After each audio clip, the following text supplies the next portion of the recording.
음양오행 사주의 적용학입니다. 지금 핵심적인 내용들이 계속 나오고 있네요. 사주의 핵심도 균형이다. 사주는 천간 4글자와 지지 4글자로 구성이 되어 천간이 양, 지지가 음으로 균형을 이룬 하나의 오행이다. 이 최의 모습을 얘기하는 거예요. 천간이 양, 지지가 음으로 균형되어 있다.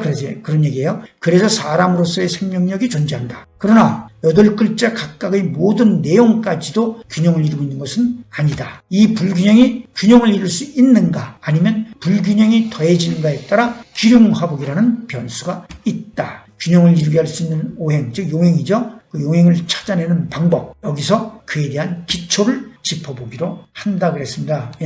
사주를 볼 수 있는 키포인트죠. 사실상 기초부터 시작하는 것이므로 설명하는 내용이 어찌 보면 단순한 산술놀이처럼 보일 수도 있겠고 이 방법이 옳을까 하는 의구심도 있을 수 있다. 그러나 사주를 한눈에 파악하기 위해서는 반드시 거쳐야 하는 중요한 과정이다. 차근차근 꼼꼼히 살펴야 할 충분한 이유가 있다. 높아시면 제가 한번 더 적은 겁니다. 왜냐하면 산술놀이처럼 보일 수도 있다 하는 이유가 있으니까요. 그걸 살펴보죠. 균형, 불균형은 세력으로 판단한다 그랬습니다. 사주를 이해하면 이 말은 우선적으로 들어와요. 균형, 불균형은 세력으로. 세력이 강하냐 약하냐에 따라서 균형이 있느냐 없느냐가 판단이 될 테니까요. 사주를 이해하며 가장 중요한 것은 음양오행의 균형관계를 파악하는 것, 이것이다. 균형관계를 파악하려면 각 오행의 세력을 우선 파악해야 되는데 그 세력을 알려면 천간지장간 전체에서 각 오행의 개수를 파악하는 것이 우선이다. 여기서는 또 반말로 나가네요. 존댓말 하다가 불편하지 마시라고 지금 제가 말을 합니다. 음양오행의 균형관계를 파악하는 것. 그럼 어떻게 해야 될까요? 균형관계를 파악하려면 어떻게 해야 될까? 아주 단순한 논리 같지만 수학을 공부하려면 덧셈 뺄셈부터 익혀야 하는 것과 같다. 그리고는 각 오행의 강약을 순서대로 이해한 후 천간과 지장간에서 유기성을 살핀다 그랬습니다. 천간과 지장간이 만약에 16자다. 16글자 중에 목화토 금수가 어느 것이 가장 센가를 알려면 개수가 우선이겠죠. 목이 많다. 그럼 당연히 극관계에 있는 토하고 금의 세력은 약할 수밖에 없죠. 화의 세력은 목생을 해주니까 도움을 받지만 토와 금은 극관계에 있죠. 목극토, 금극목 관계에 있기 때문에 약할 수밖에 없습니다. 그렇기 때문에 빨리 개수를 파악을 하는 게 중요하고 그것부터 살펴서 그리고 순서대로 이해한 후 천간과 지장간에서의 유기성, 천간과 지장간에서 서로 유기성을 가지고 있느냐 아니냐, 이게 중요하다 그런 뜻이에요. 천간과 지장간의 유기성을 보는 방법을 봅니다. 여기서 이것도 간단하지만은 않죠. 유기성이란 따로 떼어낼 수 없을 만큼 서로 긴밀히 연관되어 있는 성질로 정의할 수 있다. 사주 원국과 대운 모두 포함해 15행으로 표현되는 것은 천간과 지장간이다. 따라서 대운 포함 15행의 변화 속에서 주목해야 하는 것이 유기성이다.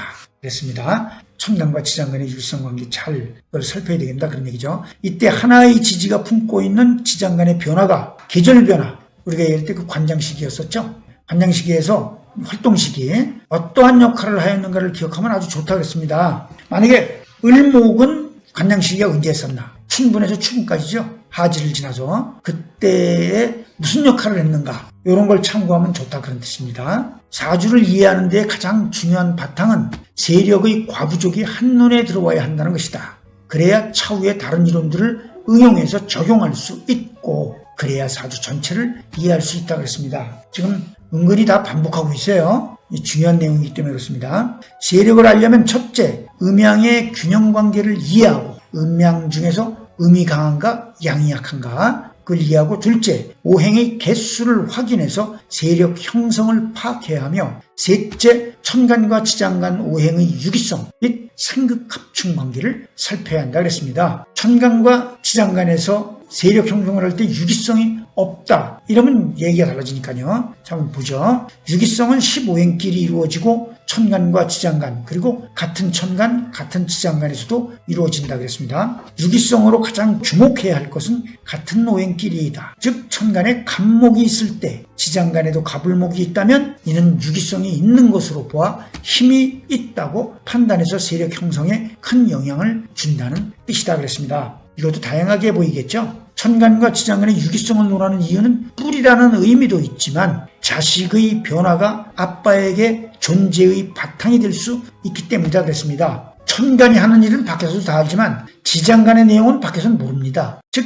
천간의 아빠가 잘 나간다 그러면 주변 사람들이 알지만 지장간에서는 자식이 아픈지 건강한지 학원을 다니는지 공부를 잘하는지 등등 착한지 나쁜지 성질이 나쁜지 등등은 알 수가 없어요. 그건 부모가 얘기하기 전에 모르죠. 그와 같은 내용처럼. 그러나 어떠한 자식이든 아빠의 뿌리가 될 수가 있죠. 그래서 천간과 지장간의 유기성이 대단히 중요한 것이다 그런 얘기입니다. 왜 그럴까? 천간은 아빠, 지장간은 자식이라고 보고 천간에 있는 같은 오행은 형제나 친구, 동료, 경쟁자 등으로 생각할 수 있다. 그래서 천간에 같은 오행, 비겁이죠. 같은 오행이 더 있는 것과 지장간에 있는 것은 세력을 견줌에 있어 해석을 달리하게 된다 그랬습니다. 당연하죠. 지장간에 있는 건 내 뿌리가 되고 나한테 힘이 될 수 있지만 천간에만 여럿이 있다면 경쟁자가 될 수가 있죠. 지장간에 뿌리가 없고 천간에만 있다 그러면 경쟁자, 을목으로 태어났는데 일간이 을목인데 천간이 다 갑을목으로 되어 있다. 4개가 다. 그러면 그 경쟁이 대단히 강하죠. 겉으로 볼 때만. 그리고 지장간에 뿌리가 없으면 지장간에 갑을목이 없다 그러면 뿌리가 없는 꼴이 됩니다. 그거로 얘기를 하는 거예요. 지장간 중에도 천간과 직접 간지를 이루는 지지 속의 지장간이 같은 오행이면 가장 큰 힘이 있는 것으로 판단한다. 즉 일간이 을목일 때 월지가 묘인 경우보다 일지가 묘인 경우가 더 힘이 강하다는 뜻이다 그랬습니다. 여기 표처럼 그렇죠. 을묘 그리고 이렇게 을목이 묘월에 태어난 것과 을묘일인 경우 이렇게. 근데 지금 세간에서는 을목이 묘월에 태어난 걸 가장 강하게 봅니다. 이런 사람들이 많아요. 그런데 그렇지 않습니다. 왜냐하면 같은 간지에 있는 게 강합니다. 월이라고 해서 무조건 중요한 거 아니에요. 연월일시는 강약은 같다 그랬습니다. 역할이 다르다 그랬죠. 맞습니다. 같은 이치로 천간에 을목이 3개가 있다 해도 지장간에 갑을목이 하나도 없다면 이는 천간 지장간에 하나씩 있는 것보다 강하다고 보지 않는다 그랬습니다. 근데 물론 다를 수도 있어요. 왜냐하면 천간에 3개가 있는데 지장간에 없다. 근데 대운에서 만약에 천간에 을목이 3개가 있는데 지장간에 없다. 그럼 대운에서 을묘운이 온다. 그럼 얘기가 달라집니다. 해석의 차이가. 그러면 비겁이 무지하게 강한 경우가 되는 거죠. 이런 경우가 있을 수 있다는 거 잘 참고할 필요가 있죠. 같은 오행이지만 오행이 무엇인가에 따라 그리고 연월일시 지장간 중 어디에 있는가에 따라 강약이 조금씩 차이가 있을 수 있지만 이는 이론 전개에 따른 보완이 필요하므로 이에 따르도록 한다 그랬어요. 연월일시 지장간 중 어디에 있는가에 따라서 강약이 많이 차이 날 수도 있습니다. 자 보죠. 월주가 을묘일 때도 같은 이치로 해석한다. 일간과 월간이 을목이고 일지가 사, 월지가 묘일 때, 즉 을묘월 을사일일 때 일간 을목보다 월간 을목이 더 튼튼하다는 의미다. 그랬죠? 표를 한번 잠깐 보면요. 월이 을묘월, 일이 을사일이죠. 이럴 때 월 을목이 더 세다 그런 얘기죠. 일간이 나임으로 월간 을목을 세력이 아닌 친구, 형제, 동료, 거래관계 등 하나하나 구별되어 해석할 때 재물, 명예 등과 관련지어 중요한 해석의 기준이 된다. 그렇습니다. 이게 뭐냐면 천간이 비겁이 많을 때 그때와 지지의 유기성을 둘 때 지지에서 지장간에서 갑을목이 있을 때요. 친구, 천간에 있을 때는 친구, 형제, 동료, 거래관계 등으로 해석을 하게 되고 지장간에 있을 때는 뿌리로 해석을 하기 때문에 자식으로 그렇기 때문에 천간에만 있을 때는 경쟁자가 될 수도 있다 그런 뜻입니다. 굉장히 중요한 이치죠. 세간에서는 일간과 월지가 같은 오행일 때를 가장 강하게 보는 것이 일반적이다. 이유는 명리학이 절기학이라는 이유 때문이다 그랬어요. 지금 세간에서 다 거의 그렇게 보았습니다. 나무가 여름에 태어났는가 겨울에 태어났는가 등에 따라 추운가 더운가 계절에 따른 힘이 있는가 없는가 등을 판단하려는 것이지만 생년월일시 사주는 계절이 언제든 지구의 자전공전 중에 어느 한 시점이기 때문에 중요하지 않은 지지가 없다. 연월일시 각각의 역할이 있을 뿐이다 그랬습니다. 위의 표처럼 갑목이 자월에 태어났는가 5월에 태어났는가에 따라서 약하다, 세다. 즉 갑목이 자월에 태어나면 좀 더 힘이 강할 수도 있고 불을 필요로 한다. 그런 의미고 갑목이 5월에 태어나면 힘이 약할 수도 있기 때문에 물을 필요로 할 수 있다 이런 것이 우선 들어가지만 물론 기본은 그럴 수 있어요. 그러나 자월에 태어났다고 해서 무조건 도움이 되고 안 되고 그 문제는 아닙니다. 전체를 봐야 돼요. 이 절기라는 걸 자꾸 선입견을 가지게 되면 안 된다 그런 뜻이에요. 또한 명리학을 절기학으로 보는 이유는 1년 동안 오행이 변화를 보이면서 흐르는 이치를 24마디로 분류해 절기라는 즉 24절기죠. 절기라는 이름을 붙였기 때문이다. 따라서 농부들이 농사를 짓는데 이를 활용하는 것이지 명리학을 농사를 짓는 것에 비유하면 숲은 보지 않고 나무만 보는 결과가 될 수 있다 그런 얘기예요. 그러니까 간목이 좌월에 태어났느냐 간목이 오월에 태어났느냐를 너무 이렇게 강하게 그거를 절기를 보면 거기다 선입견을 갖게 되면 안 된다 그런 뜻이에요. 그러니까 원국의 천간과 지장간의 관계를 자세하게 봐야 되지 이 월지만을 중요시 봐서 보면 안 된다 그런 얘기입니다. 근데 실제로 세간에서는 그렇게 보는 경우가 많아요. 그걸 강조한 겁니다. 오행은 기운의 성질을 5가지로 구분 지은 것일 뿐 살아있는 생물이 아니다. 춥고 더운 것은 생물이 느끼는 것이지 오행이 느끼는 것이 아니다. 다만 얼음은 차갑다와 불은 뜨겁다 등으로 구분 지우는 것은 이해의 편의상, 자연의 이치상 가능하다 할 것이다 그랬습니다. 간목이 좌월이 태어났기 때문에 꽁꽁 얼어있다 춥다 이런 내용이나 간목이 5월이 태어났으니까 더워 죽겠다 그러니까 물이 필요하다 이런 의미가 아니라는 뜻입니다. 왜냐하면 얼음 자체 그거는 춥다가 아니라 냉정하게 객관적으로 볼 때 차갑다 불은 뜨겁다는 해석을 수 있지만 덥다 이런 경우가 아니라는 얘기입니다. 우리 몸이 느끼는 표현이 안 된다 그런 얘기예요. 그러니까 요 내용을 잘 표현에 대한 이해 그 이치를 잘 살펴야 된다 그런 얘기입니다. 설명이 좀 복잡하네요 거기가. 자, 대운과의 유기성을 봅니다. 대운도 간지의 모습으로 흐르기 때문에 천간과 지지 그리고 지장간이 있다. 사주는 원국 8자와 지장간, 대운 모두가 한 몸이다. 다만 대운은 10년 단위로 바뀐다는 차이가 있다. 그러나 바뀔 뿐 적용하는 방법은 같다 그랬습니다. 네,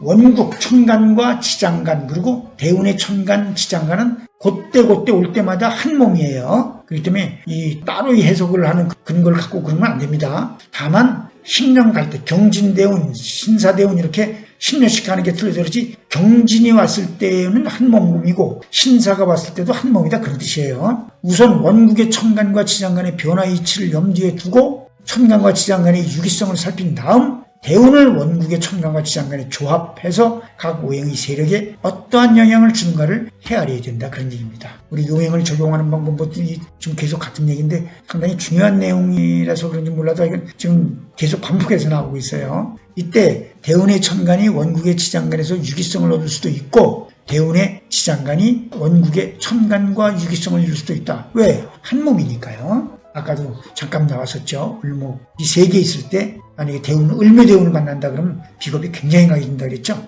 원국의 8자와 지장간 그리고 대운까지 전체 오행들이 가지고 있는 세력을 파악한 후 일간의 입장에서 바라본 균형관계를 냉정하게 객관적으로 판단해야 한다. 그렇습니다. 이게 잘 안 돼요. 왜 그러냐면 물론 저부터도 공부할 땐 그랬습니다. 공부하는 학생들 보면 자꾸 일간이 나이기 때문에 일간을 기준으로 보는 경우가 자기도 모르게 그렇게 봐요.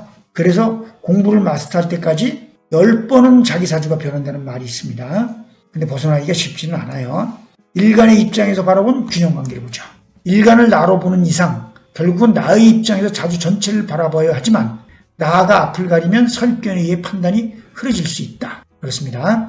일간 오행의 세력이 강한가 약한가를 판단해서 강하면 다른 오행으로 힘을 실어주어야 하고 약하면 다른 오행에서 힘을 얻어와야 하는 것이 원칙이다. 그러나 일간 오행도 강하지 않은데 다른 오행 중 하나가 매우 약하다면 일간보다 더 약하다는 그런 의미겠죠. 일간 오행이 비록 좀 더 약해진다 해도 많이 약한 오행을 도와야 할 때가 있다. 그랬습니다.